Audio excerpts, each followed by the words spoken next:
po, shoutout po sa ating lahat. Good morning, good afternoon, and good evening po sa ating mga kapwa natin OFW, lalong-lalo na dyan sa Pilipinas. Ayan po, may reaction video po tayo patungkol po dito sa blessing po ng ating Carla Bells. Ayan po. At siyempre, bago tayo magsimula, isang mapagpalang araw po sa ating ama ng Kalingap, Kuya Bal Santos Matubang, Ate Edna Kalingap Rab, Miss Jack Matubang, at siyempre po sa mga sponsor na nandyan pa rin, na nanatili pa rin po sa Kalingap. Shoutout po sa inyong lahat and God bless. At siyempre po, shoutout po sa Kalingap Striker. Ayan, at hindi ko na po kayo maisa-isa. Alam na po ninyo yan. Shoutout po sa inyong lahat. Ngayon, at siyempre po, pakisuporta po natin ang upload po ni Kalingap Rab kung saan po na may blessing po na dumating si Baby Carla. Galing po sa kaniyang sponsor po. Grabe, sobra. First time ko po talaga po ng iPhone Pro Max. Grabe, siya lang daw po ang nagkakaroon ng ganyan sa Team Kalingap. Grabe, sa Kalingap Angel, no? At habang sinisiraan si Baby Carla, si Kuya Jomar, bless naman po ang balik po sa kanila, no? Kaya magpapasalamat pa rin po ako sa mga tao na nagmamahal kay Carla Bells at siyempre po kay Kuya Jomar. At sana po ang pagmamahal po natin sa isang love team na sa Jumcar ay ipantay po natin. Ang pagmamahal sa Jumcar, ganun din po ang pagmamahal po natin lahat sa Kalingap. Dahil kung hindi po dahil sa Kalingap, wala po tayo ngayon na iniidolo at pinagtatanggol, no? At sana po Carla Bells, na tulad na sinabi ni Kalingap Arab, na hanggang ngayon wala pa rin po siyang nakitaan sa pagbabago ng ugali, sa pagbabago ng kung ano-ano, kahit mayaman ka na, kahit may kakayahan ka na, at nandito ka pa rin po nananatili sa Team Kalingap kahit ay mayaman ka na. Di ba?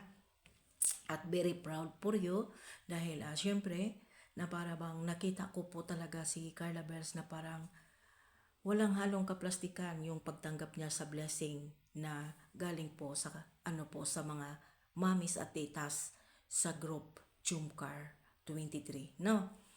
Alam niyo po, sa totoo lang, parang napansin ko din po na habang sinisiraan po ang Jumcar, para po bang paangat ng paangat po yung para pang paangat-paangat sila. At ato po, take note, no?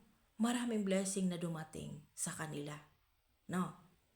At isa pa po, no, mga ka-Jumcar, mga Kalingap, ito po bang blessing ito po ba yung narinig ko sa mga post na may pasabog? Parang galing ito kay Ma'am Mandimore, correct me if I'm wrong, di ba? Parang nakita ko na po ito po sa Facebook page na may magaganap na may pasabog. Grabe ang pagmamahal po talaga ninyo, na sana po ang pagmamahal na po yan na hindi po magtatapos, at sana po ipantay po ang pagmamahal para po hindi tayo magkaroon ng aberya, no? Jumcar and Kalingap. Diba? Kasi po tingnan nyo, pinagkainggitan kayo. Pero ang naiinggit, pilit po na dinidinay ang kanya pong ginagawa. No? Tulad ngayon, no? Ang naninira po sa Jumcar at gumawa po ng hakbang para sirain si Kalingap Rab. Tingnan mo, todo deny. Walang hiya nga diba? Walang hiya nga katulad ng dati, deny, no? Kaya sa akin, Carla Bells, ang masasabi ko lang, I always protect you and defend dito sa Team Kalingap. Mananatili pa rin po ako dito sa Team Kalingap. Mananatili pa rin po ako na magdidepend po sa Jumcar. Maliban na lang po siguro kung aalis ka sa Kalingap at magsulo ka na. Ayan, syempre, ididepend pa rin po natin, pero nakadesisyon po or nakadepende po sa Team Kalingap, no? Ayan. Ito po kasi mga Kalingap, no? Ito po kasing mga issue ngayon. Hindi tayo magpapatalo, at sana po huwag tayo sumabay, at sana po ay Ang mga naninira, wag na natin patulan. Dahil alam na po natin kung sino talaga ang tunay na salarin. Kaya mananatili po tayo. Tingnan nyo, may upload na po si Kalingap Rab kay Bibi Carla. Hindi man natin nakita hindi man natin nakita po ang ating Mr. Green Boy. Pero baka ito na yung pagkakataon na mabalik na po ang Jomcar, di ba? At sana protektahan din po natin ng bawat isa. Huwag po natin hayaan na magalit po tayo doon sa kalaban kasi yan po ang nakakasira. Hayaan po natin sila. Kasi po tulad nga ng kasabihan, hindi magtatagumpay ang mga kasamaan, di ba?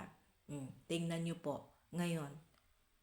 Tama lang din po na nagalit po si Kalingap Rab at natampo po si Kalingap Rab sa Jomcar mga supporters. Kaya kung hindi po nangyari yon, hindi natin malalaman kung sino ang mastermind at kung sino po talaga yung gumagawa ng hakbang para masira po ang Jomcar 23. Tingnan nyo po na alis po yung page na Jomcar 18 na page. At syempre po si Anonymous naglaho ng parang bula. Isa lang po ang ibig sabihin yan. Alam nyo na po, mga ka-Jomcar.